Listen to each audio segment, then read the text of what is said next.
পুলিশের লোগো থেকে বাদ পড়ছে নৌকা পোশাকের পর এবার বদলে যাচ্ছে বাংলাদেশ পুলিশের লোগো। নতুন সিদ্ধান্ত অনুযায়ী বর্তমান লোগোতে থাকা পালতোলা নৌকা বাদ পড়ছে। পুলিশ সদর দফতরের অতিরিক্ত ডিআইজি লজিস্টিক্স নাচিমা বেগমের সই করা এক চিঠিতে লোগো পরিবর্তনের এ তথ্য জানানো হয়। চিঠিতে বলা হয়, শিগগিরই মন্ত্রণালয় নতুন লোগোর বিষয়ে প্রজ্ঞাপন জারি করবে। নতুন লোগোটি হবে এরকম: পানির উপর জাতীয় ফুল শাপলা, ধান ও গমের শীষযুক্ত পাটপাতার টবে লেখা পুলিশ। চিঠিতে আরও বলা হয়, বাংলাদেশ পুলিশের বিদ্যমান মনোগ্রাম লোগো পরিবর্তনের গৃহীত সিদ্ধান্তের পরিপ্রেক্ষিতে নতুন মনোগ্রাম লোগো চূড়ান্ত করা হয়েছে, যা এরই মধ্যে কর্তৃপক্ষ কর্তৃক অনুমোদিত হয়ে প্রজ্ঞাপন জারির অপেক্ষায় রয়েছে।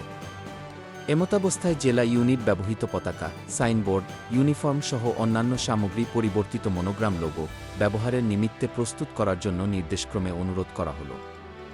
এ সংক্রান্ত প্রজ্ঞাপন জারি হওয়া মাত্রই তা যথাযথভাবে ব্যবহার করতে হবে বলে চিঠিতে বলা হয়েছে।